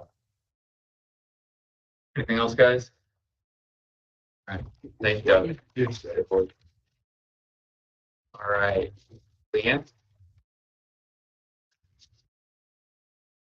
Good morning. Good morning. Hello. Just an update from the last time, the last meeting where we had went over the quotes for the repair and then also to upgrade the Greensburg Tower. Gave you guys quotes 1, 2, and 3, which are all the same. Since we spoke, Josh was able to obtain quote 4, which is to purchase the 700 megahertz repeater that we had talked about, hoping that we could do that in the future. Price came in with the licensing, it's going to be about $28,000. Originally, I had asked for support and monies to fund what the additional expense was, minus what 911 funds we're going to pay on that. However, retracting that request, I found where in the county-wide fund for 911, we have ample cash revenue in that. It was leftover budget money through the past several years. So I'm going to go to county council tomorrow and see about getting approval to spend $50,000 of that so we can move forward and make all these enhancements and get the light repaired. And that money is part of that 50-50 split that we do with city, county, on the interlocal agreement anyway. So that money that is the extra is Park City money as well. So I think that covers the additional. So just the learning side of it, that was sitting there and available. So you guys are fine with that. That's kind of proceeding forward. The only bad thing that, we're not going to get it repaired as quickly as we were hoping to.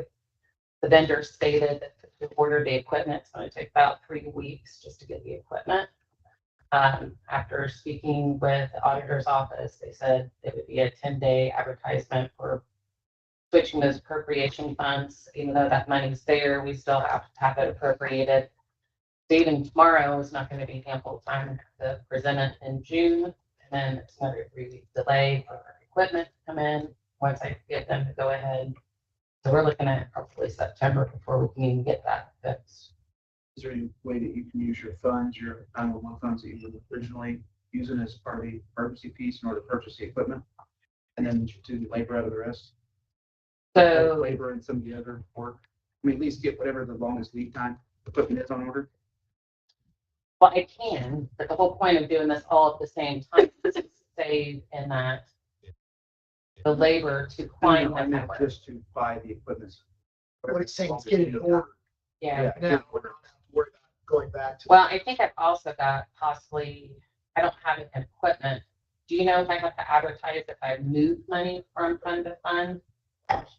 If it's in budget, If it's in the budget, it's not.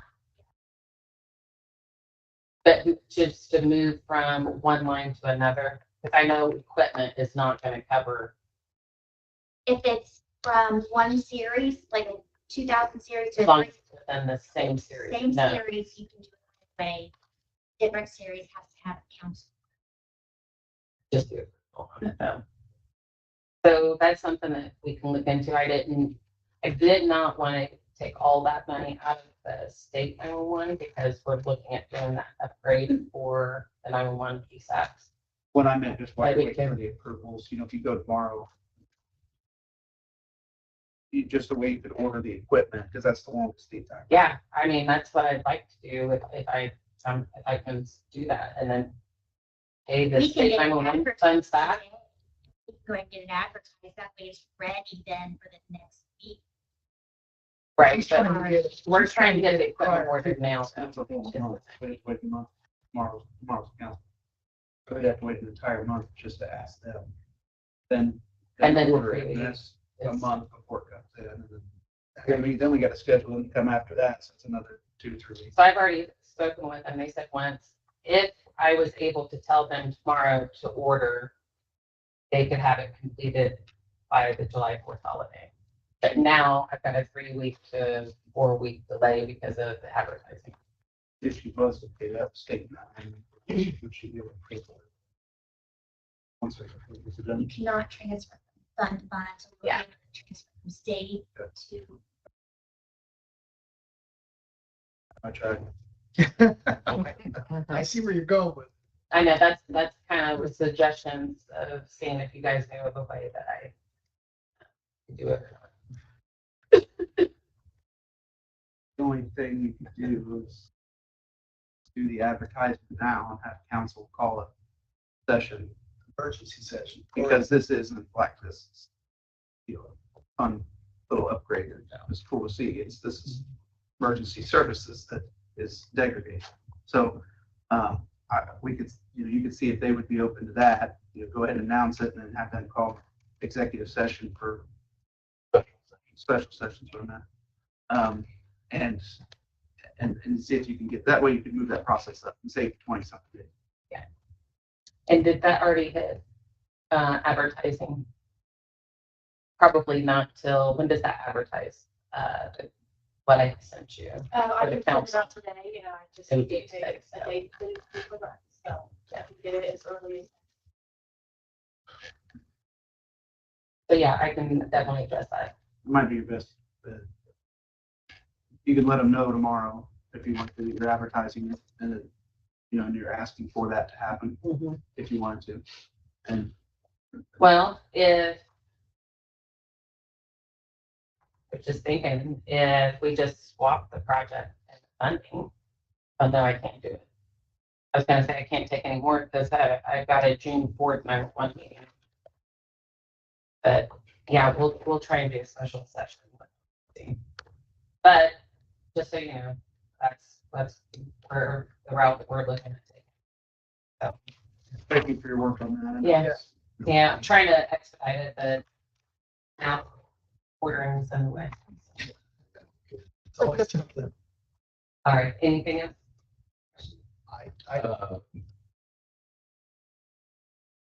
Why don't we go ahead and make a decision on how it is that we're proceeding to vote? And then that way she has the all clear from our side. Officially. To proceed with all of the, well, the upgrade as well, instead of just the one, Yeah, I would, since we had it to repeat it. I would make a motion to approve, any, or all those flow top board and get the work done for the new. I'll say that. All right, all those in favor say aye. Those opposed? Okay, motion carries, so you're free on our end. Appreciate it. Here, To kind of go along with her little project, there's getting to be a small jungle under that. Who should take responsibility to try to clean all them trees and stuff up? Because that's also where the generator's going to set in there. Tower. Yeah, under the tower. It's, the jungle's about this high in part of it. It's going up. Jake Bauer. Since he does our mowing next, we can talk to Jake about getting that done. Okay. And you know where the location of this tower is, right? South, right? Yeah, I'll have, I can get a key to get him in because it's locked. Do you, It's do you just, have his contact info or pardon? do you have his phone number? No, I do not. Okay, just hang around and I'll get you his phone number. Yeah, I'm more than happy to do that, but I just didn't know who to contact. What? It's too bad. Call the 18. No, well, I'll get you Jake's phone number and we can have him take care of it. Okay. When's the generator? It's going to be about September, I think, October, before it's there. Is that what the email said? I I think. think that's what your email said, yeah. Yeah. Okay. But we get the jungle taken out. He wants to put a pad in there to set it on, so it's ready once the generator comes. Yes, He's ready to go. So the delay is the generator. Right. yes. All right. Next up, I have a disaster declaration. Gary, do you want to talk about what this is, what it means? Okay. That disaster declaration from, was March 30th to April 8th is what FEMA, they come in last week. I think the disaster declaration actually says April 2nd. Correct. But FEMA said the storm event went till April 8th.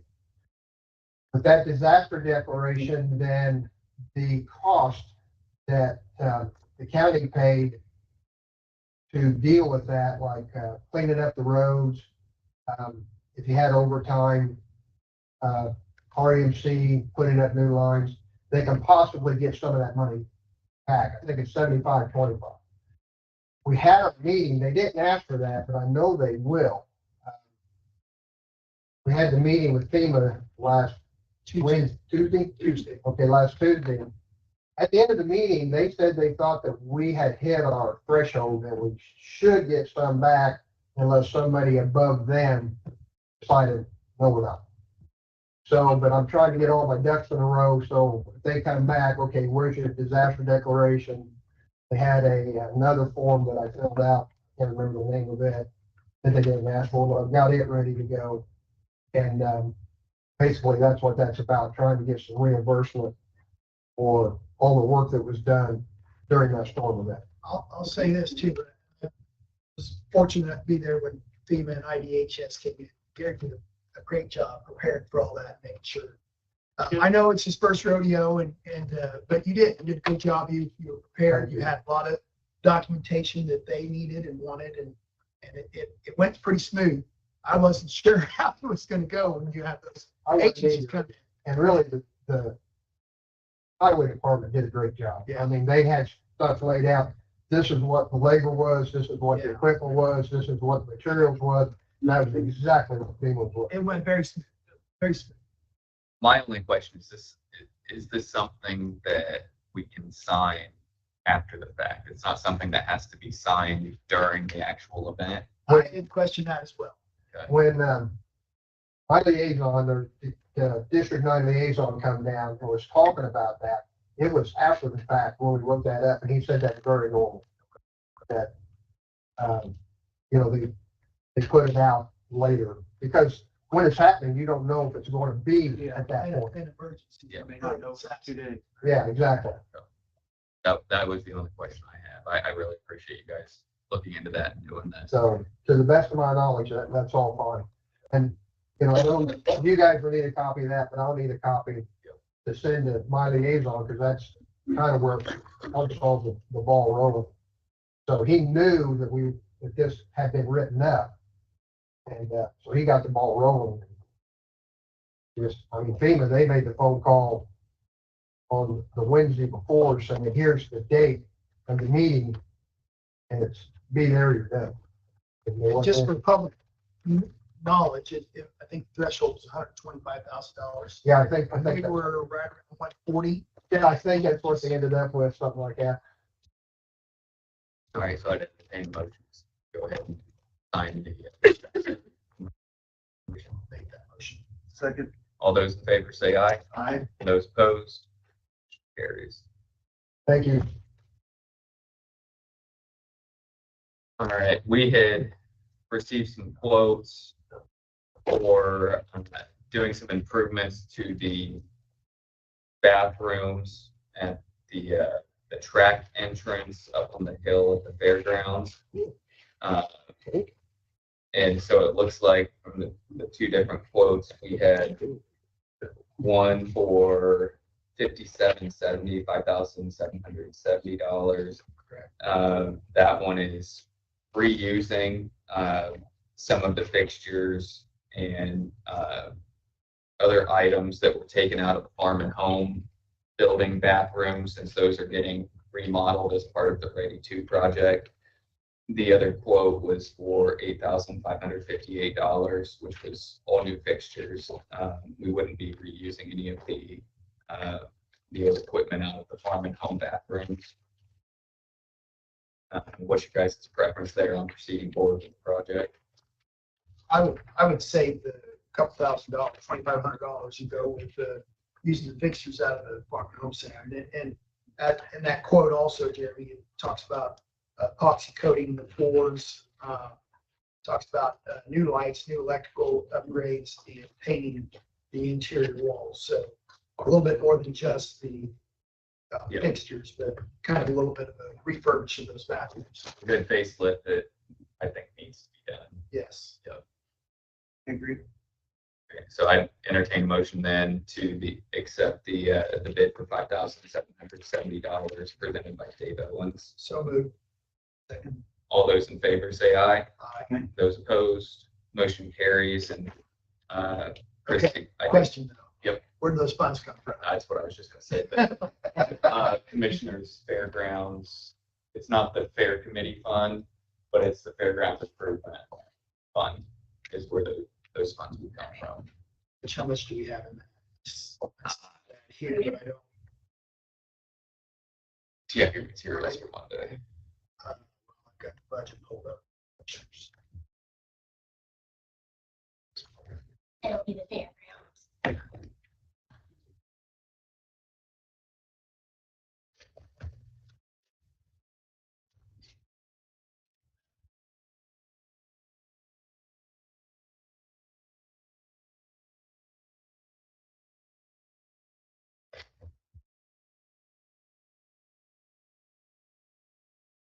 Chris, do you want to hop over here real quick? Yeah, that's the. I don't think that's the right one. That's not the right one, right? Because that's the Administration. you have.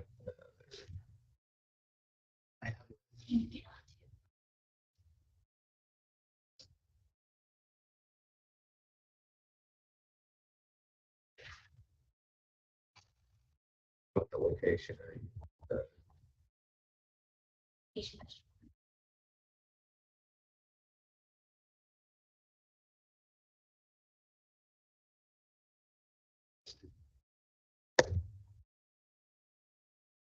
Maybe.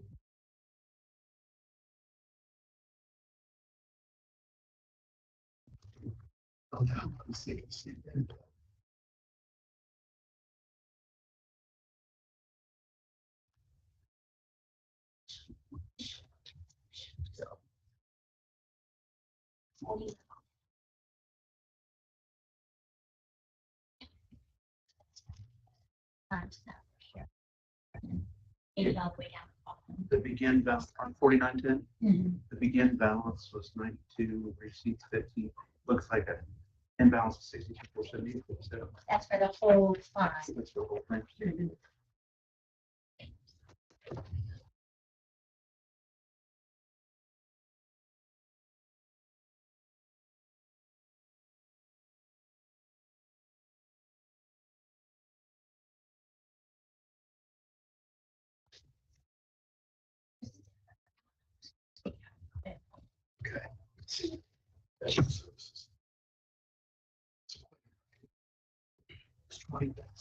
I mean, we're paying on the equipment one, we would be, I know we bought the, push mowers, other supplies to here, but there should be plenty of other. Yeah, I think equipment would be. Yeah. So I think that would be fine. Yeah. Okay. All right, disclosure agreement for jail bonds.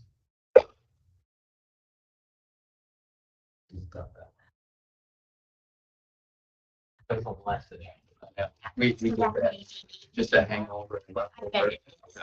Did we signed that last time with the utility? All right, request for use of funds for facility. So it looks like we're having a request to rent or use Rebecca Park for several different activities, which would be the summer concert series.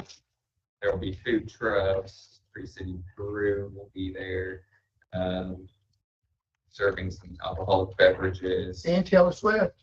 Taylor Swift, holy cow. Hold on. Oh, tribute. Yeah, yeah, but you know what? Tribute, not just cheers. I didn't Right, but really excited.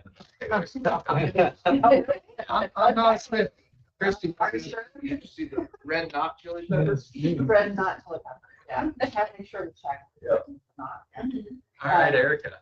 Yeah, so we have 5 concerts coming up. I need approval for the facility. There will be food trucks, their insurance, that sort of thing. They have to get approved through the Board of Health, so that segue works out pretty well.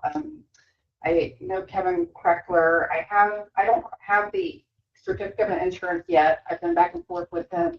I have a quote. So we're in the right direction for that. I hope that suffices for today. Okay, no issues there that you see. We did it last year. No, I think that we didn't do it last year. This year, we're going to not only have the general liability, but also provide liquor liability. So, And the liquor liability will be through Free City Brew. He has. Is that they normally carry that? Yeah, They what? The vendor carries that. Correct. Yeah. right. And he has a. But the special events policy we don't put the liquor liability on there. And they give a total liquor liability exclusion. We thought it was the best to go ahead and include that on the special event. So if the county is involved with a liquor liability claim, then that protection.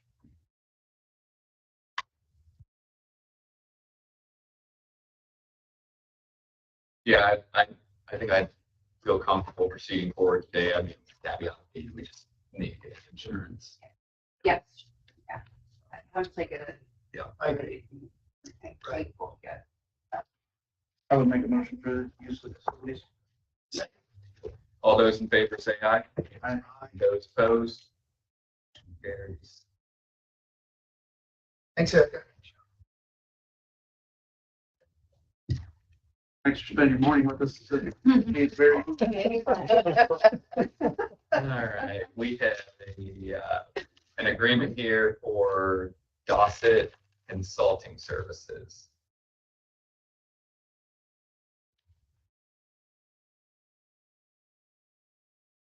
Christy, is this you? Us and the clerk both. So monthly, he works on our reports, the clerks, prosecutors, and he works on monthly reports, but then also once a year, he does the cap plan. And what that does is for the judges to, like, basically it takes their percentage of their room security, and it's just the money that we didn't get back. Okay. There's back here on one of the exhibits, it says, please check and initial your choice of contract. There were two different options back here. One was a client agrees to pay consultant a sum not to exceed $5,200 for one cost allocation plan for in year-end financial data for 24 for use in 26.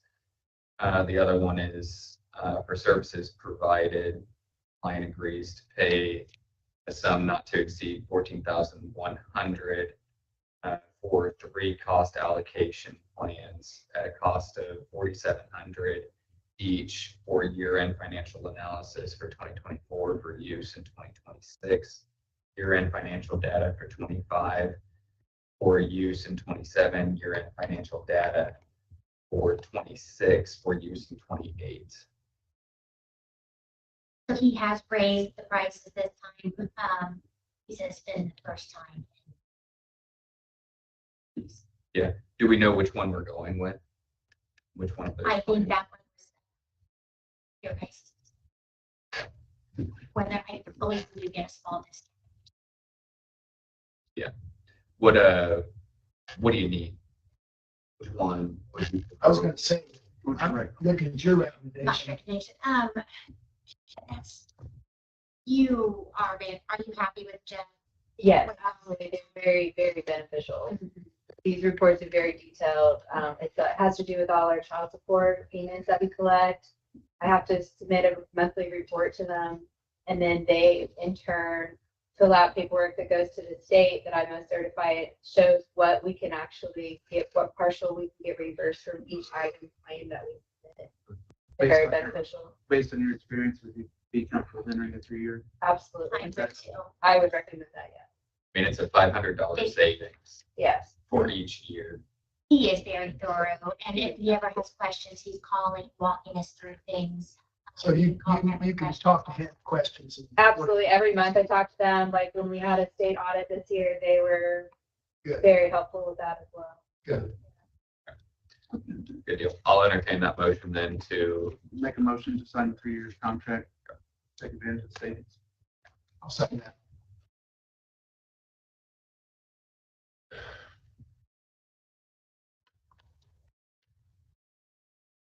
all in favor say aye. Those opposed? Thank you. You're welcome. You're busy. I had already put. I was wondering. Got ahead of myself. Holy crap. Next up on here, I had a ready update. After some of the discussions that I'm sure most folks have heard, I think we can be optimistic now, right, Brian? We can be optimistic. Brian can help us. The information that we Keep saying finally. Brian, you cross right through me. And I'm like, That's true. which Brian? Yeah.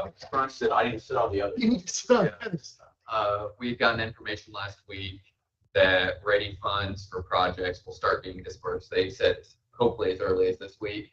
So that's very positive news. The discussions that we previously had about having to proceed forward with the fairgrounds project during the ambiguous period that we didn't know what was going to be happening at the state level for ready funds, that looks like that's cleared up. So I don't think that we have to have a lot of those concerns now.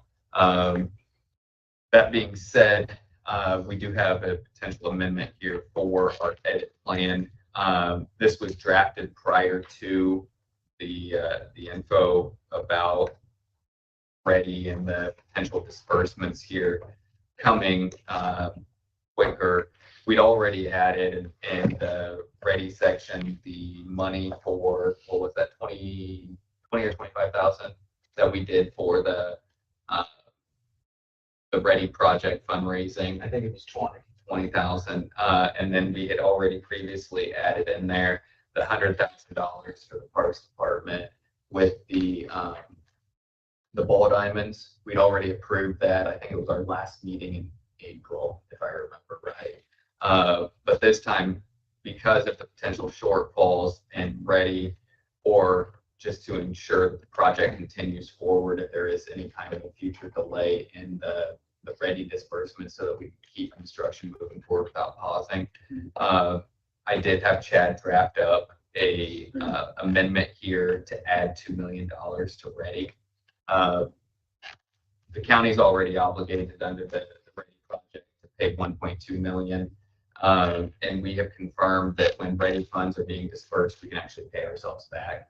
The intent is not to keep $2 million there and ready. It is to make sure that this project proceeds forward. And then when we get money from ready, we pay ourselves back.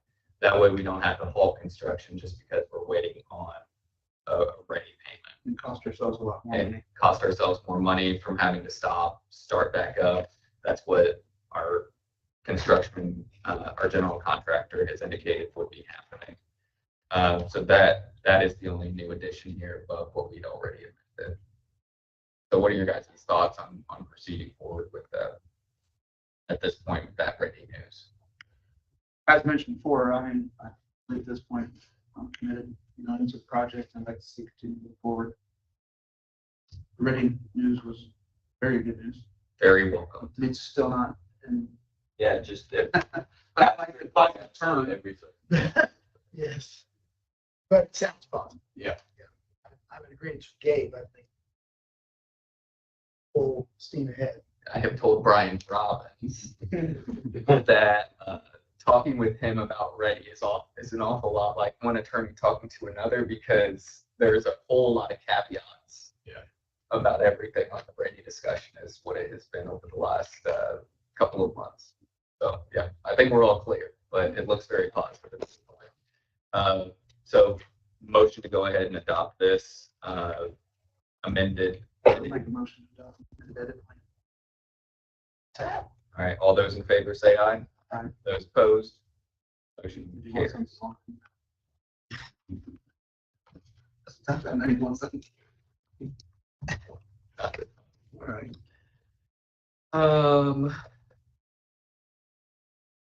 Anything else for you gentlemen? Before I ask around the room? Okay, anyone else in the room? Brian, Don, Janet, yeah. We'll get to you in a second.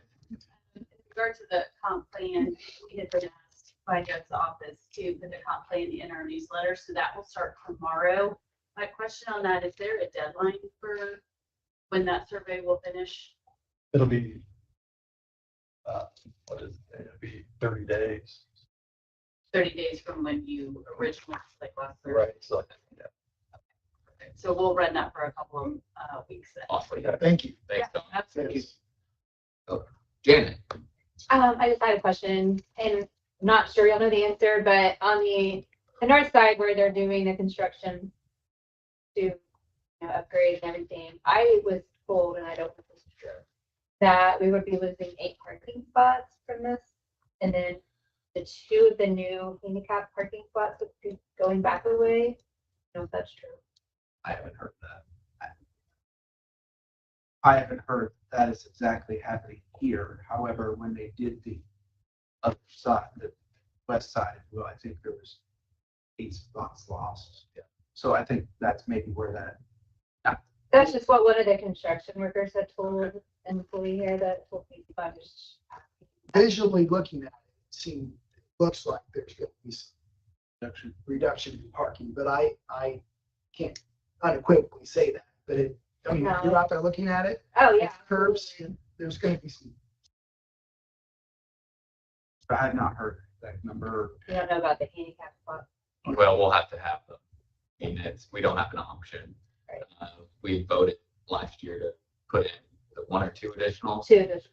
And so, yeah, I mean, we'll have to address that one way or the other. And I guess I'll take this opportunity then to remind our county employees to continue to use the parking lot. Instead of parking immediately next to the courthouse or near in front of businesses around the square. I know we get that call about once a year from different entities around the courthouse that would like us to remind the employees here to make sure that they're parking places that can encourage business to still be We do going. have so many employees that. Yep, absolutely. Yep. There No are exception. approximately probably 10 spots. I counted a couple of times where there were 8 to 10 spots open. Yeah. So sometimes not many, but there are some. Yep. And I also recognize that there are people that are going to other businesses that are parking in our parking lot as well. So that's, yeah. Anyone else? Going once, twice. I entertain a motion to recess. That's like.